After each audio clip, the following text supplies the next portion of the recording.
Yeah, how's it going, guys? Ed Richard Unicorn Call here, and I hope you guys are having a wonderful day. We are back, and as you can see in the background, the Portal of Peril has returned. That is right, folks.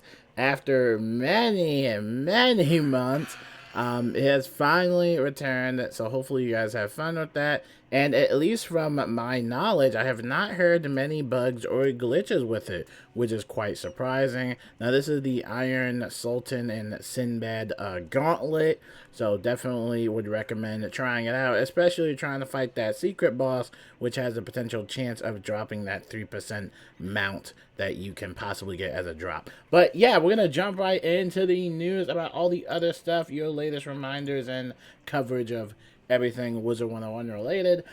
Just a reminder, today is technically the last day for this little first month 50% off membership. If it's like your first time getting a membership, you basically would get it for like 50% off. It is the last day to actually try and do this offer, so take advantage of that. Over here, we have a limited time free-to-play area expansion, which we've talked about many times. It is wrapping up soon. It's going to expire all the way through January 31st, so make sure you are wrapping up any quests that you have in places like Cyclops Lane, Firecat Alley, and the Oasis. Those are the 3 free areas that you can go into, so make sure to check that out. A reminder that you can always check out the Chrysalis Guild Museum by farming with your guild, of course, if you have an active guild. I've actually seen some people on Twitter actually complete some of their guild museums, which is really nice to see. It makes me happy to see that people are finding ways to play this game without, having to spend like 50 billion coins or whatever. But it is nice to see people are being productive with the game, just trying to find some fun with it. Personally, our guild sorta did the guild museum for a little bit, but we just never really got into it, with the whole housing thing. I mean, if you're a housing decorator in general, this is really cool, just to kind of like, show off all the stuff that you've done and accomplished. But would be cool to have some more incentives with it.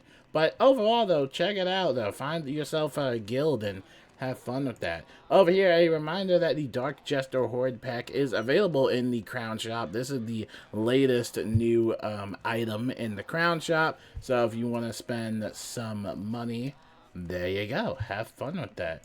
Over here, we got the Spiral Scene event, which is available. This is the housing or castle tour one, so make sure you enjoy that. It's going to last all the way through February 3rd.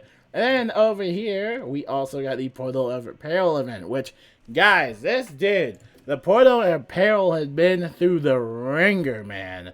It has been all over the place. It feels like it's been forever. And like I said, luckily I have heard literally no complaints about it whatsoever. It seems like everybody has been having fun with it. There's no duplicated bosses. Okay, so no more of that. Now everybody was like, oh, there's duplicated bosses. Let's get like duplicated the coin. No. It's just a regular dungeon. You go in it, and then you have fun with it. Okay, so thank goodness. Like, that was probably the most annoying bug in there because nobody knew if it was an exploit or not, but thank goodness that's over with. Over here, we got some Twitter news going in from you guys. The auspicious pets have returned in the Crown Shop, available all the way through February 2nd. So if you want these cute little adorable guys, make sure to check them in the Crown Shop. These are exclusive pets. That means that you can only get them from the Crown Shop. You sadly cannot hatch with other players. You can only get the main body from the Crown Shop. You can still hatch with the pet if you want, but it's just going to hatch its pet talents rather than the actual body of the pet. For the actual body of the pet, you gotta get it through the Crown Shop. That applies with every type of exclusive type of pet. You can only get it from its dropped sources. Over here, we got the Pandemonium Horde Pack Bundle, which is going to be available all the way through February 2nd. And then over here, we actually have something pretty interesting. This is the upcoming KI Live for January 30th, which we did not think that there was going to be a KI Live scheduled in January, but wow, Lord behold, we actually got a good one over here. You got questions and we've got answers. Reply with a Wizard101 or Probably101 question and hashtag, and it may be selected to be asked on stream. And like this is big. And remember, we talked about that whole, I guess, if you want to call it a little mini teaser of one of the players, I guess, or one of the developers playing, I guess, the game on the PS4 controller. So if you're interested in seeing a console news or just console in general teaser, definitely watch this live stream because hopefully they, give us some gameplay of it. I'm still kind of skeptical about it, but it is what it is. Now, since we still have time on the video, just wanted to go away, do a few of these KI live questions because typically these KI lives don't really do all the questions, obviously, but I just thought a few were interesting. Jason Firesword has a few. He says, "Can we please get an increase in the friends list limit? With all the new social aspects of the game, the old limit is out of date, and I would like to be able to add more players." That's pretty fair. I mean, that's fair. We have the friends list elixir, but, that, of course, has its own limit. It definitely would be nice to have an increase in the friends list. I think that's a fair question. He also asked, there are unused areas previously intended for Probably101 a long time ago. Would it be possible to dust off these areas and add them to the game in the future storyline updates? That's also a pretty good one. Will we be able to customize our characters in the highly anticipated game Ravenwood Academy? That's also a pretty good one. You previously had mentioned the community's desire to increase the guild house furniture limit. Is there any update on possibly allowing for more furniture slots per island? That's also a pretty good one. All these are great questions. Someone asked, hopefully some news on console with the 101, maybe some gameplay with the eyes. We might get some gameplay. Hey, we might. This comes in from Zoig Zappy. They asked, have a few questions with the new unique extract from Equine extract from the spring update. I was wondering what were the top 5 boss and non-boss Equine mobs that were extracted the most.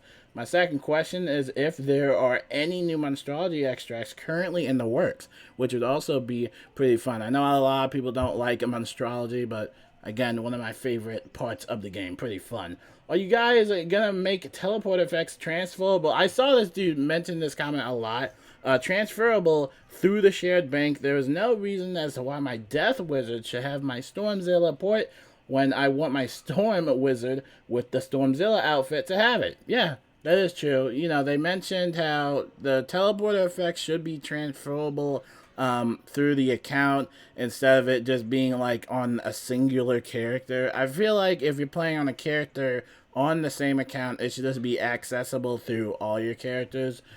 Guess the KI didn't really think that when making the teleporter effects, or maybe they don't have the quote-unquote technology resources or the quote-unquote knowledge in order to code that into the game. But it would be cool to kind of have that available for all your wizards instead of just, one wizard at a time. Destiny Dragon Song. When the game comes out on consoles, will we be able to play on the same server on different platforms?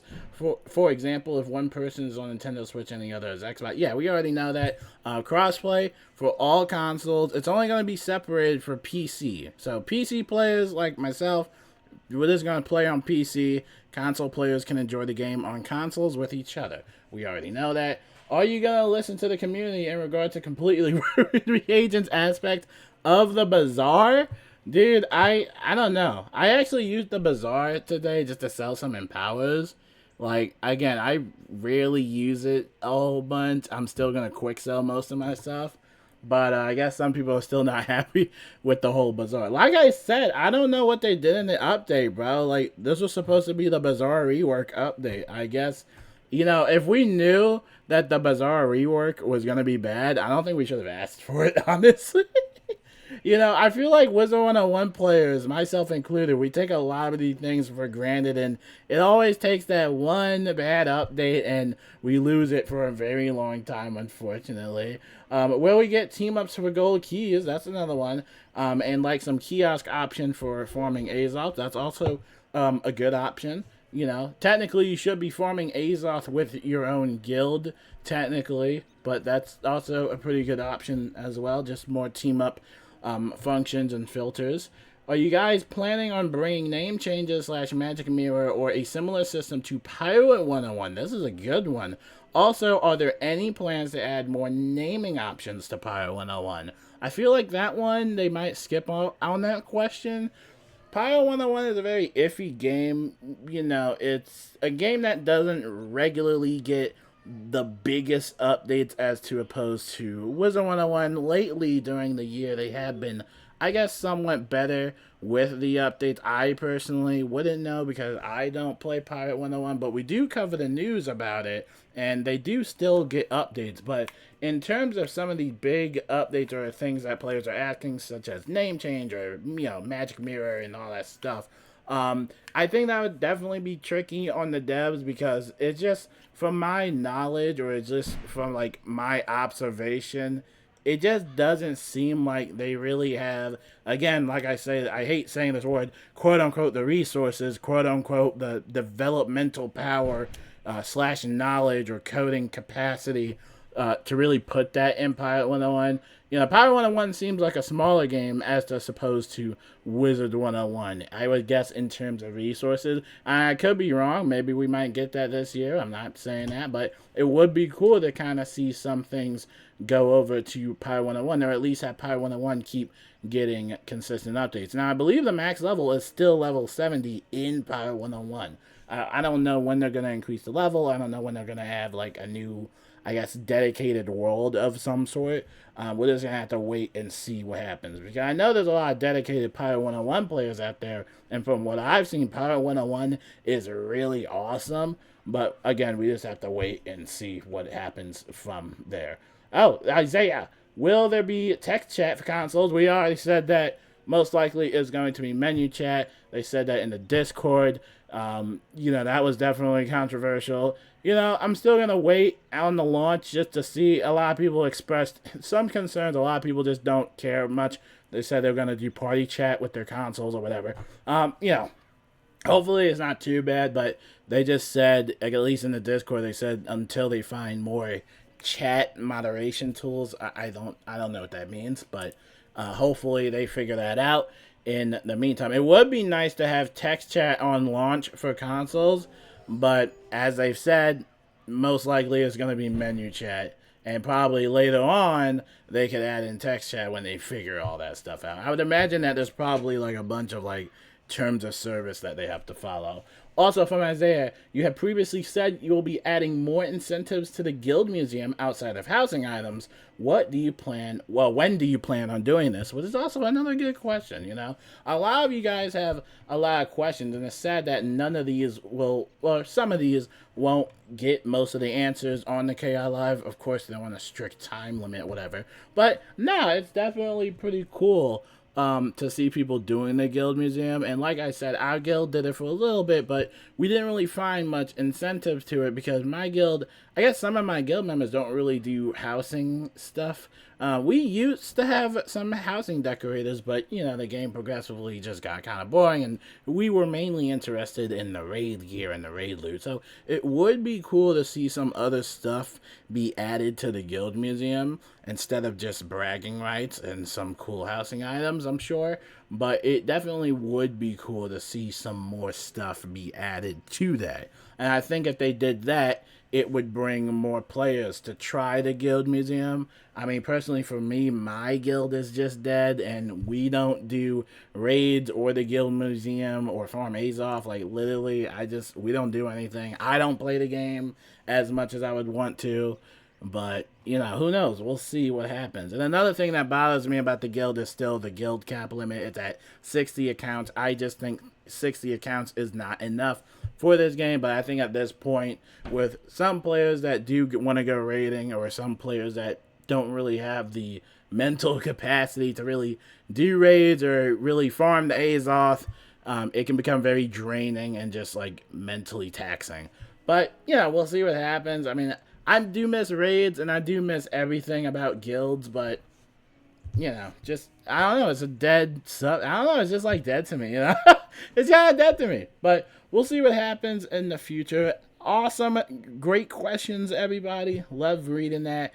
And yeah, until then, I will see you guys later. Remember, you got the Portal of Peril all the way through February 3rd, so make sure you do participate in that. And remember, you're going to get those event points for the little Scroll of Fortune, aka the Battle Pass, and you're also going to get some additional coins as well. So make sure you're doing this every day and claiming in your daily tokens, so you'll have enough tokens to, do all this stuff. I might do a couple of runs. Maybe this is probably one of the only events that I might consider doing. I don't really know if I really need like anything from the prize vendor, but I might check it out. Might get some team ups in. But until then, I will see you guys later, and yeah, peace out.